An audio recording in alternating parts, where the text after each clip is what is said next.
میں جو کہتا ہوں ٹکا کے کہتا ہوں، میں جو کہتا ہوں ٹکا کے کہتا ہوں۔ کون کہتا ہے کہ رمضان ٹرانسمیشن، چلو ٹکا کے کہہ دیتا ہوں، رمضان نشریات پہ بڑی آج کل باتیں ہو رہی ہیں کہ رمضان سیل ہوگا، فلاں ہوگا۔ اچھا سیل ہوتا ہے رمضان؟ یہ حج اور عمرے سیل نہیں ہوتے؟ ہاں یہ حج اور عمرے سیل نہیں ہوتے؟ یہ جو قرآن پڑھانے کی اجرت لیتے ہیں قاری، یہ سیل نہیں ہوتے؟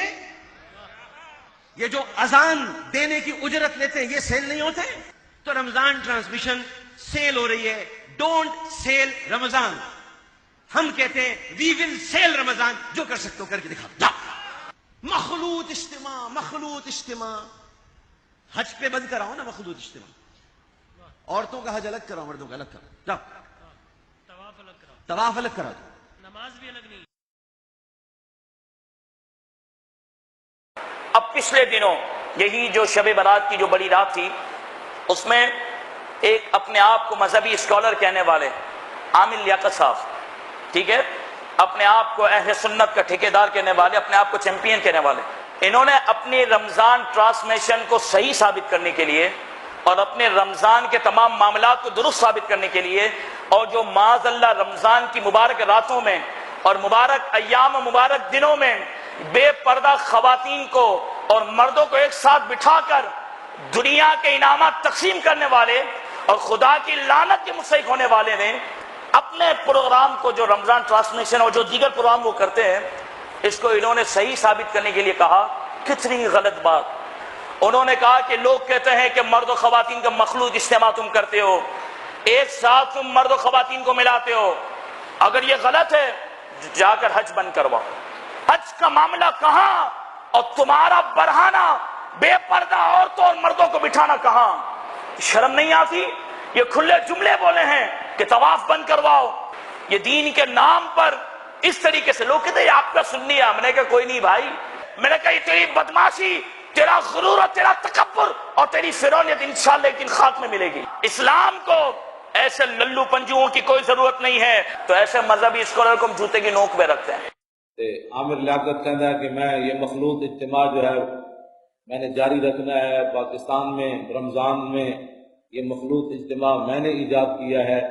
اگر میرے اجتماع پر کسی کو پریشانی ہے تو پھر وہ پہلے حج کے اندر مخلوط جو ہے وہ نظام بند کرائے۔ اس کمینے کو یہ پتہ نہیں ہے کہ وہ جو بات ہے کہاں تو کمینے، کہاں اللہ اور اس کے رسول کا وہ حج فرض ہے اور تیری یہ ٹرانسمیشن ہے اور مجھے تو نام بھی نہیں آتا، کیا بک بک کرتا رہتا ہے۔ تو کچھ شرم کر، کچھ حیا کر۔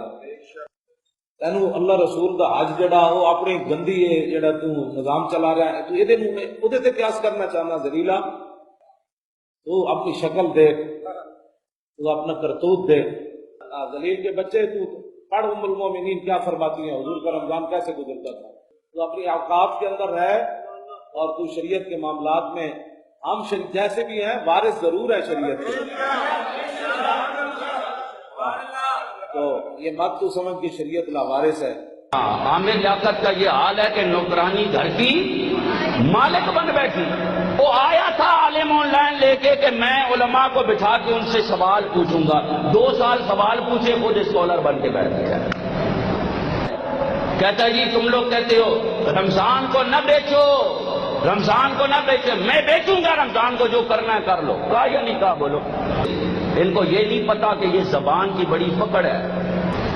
یہ تو نہیں کہ بندہ ایک نعت پڑھ دے تو اسے ہم سر پہ بٹھا دیں۔ نعتیں تو ہندوؤں نے بھی لکھی ہیں، نعتیں سکھوں نے بھی لکھی ہیں، نعتیں انگریزوں نے بھی لکھی ہیں۔ جو مخلوط اجتماع پہ یہ بات کرتے ہو، کہتا ہے حج کا مخلوط اجتماع بند کرو، کہتے ہو جہاں عورتیں آتی ہیں حج پہ تم عورتوں کو بند کرو۔ علم تو دکھا دے، علم کا ہے چرب زبانی اور لفاظی کا نام علم تو نہیں ہے نا۔ علم کی تو ان کو ہوا نہیں لگی کہ علم چیز کیا ہے۔ آپ خود سوچے یار، غیرت کا جنازہ نکل گیا ہے لوگوں کا۔ مجھے بتاؤ کہاں حج جیسی مقدس عبادت اور کہاں تیرا تالیوں اور گانوں والا گیم شو۔ اور اس نے سمجھ لیا ہے کہ میں نے میڈیا پہ میں آ کے بیٹھ گیا ہوں تو میں اہل سنت کی تقریر لکھوں گا، جو تو چاہے گا وہ ہوگا۔ اور ایسے فرعونی جملے علماء کو جاہل کہنا، اور یہ کہنا جو کرنا ہے کر لو، یہ سنیو تمہیں چیلنج ہے، جو کرنا ہے کر لو۔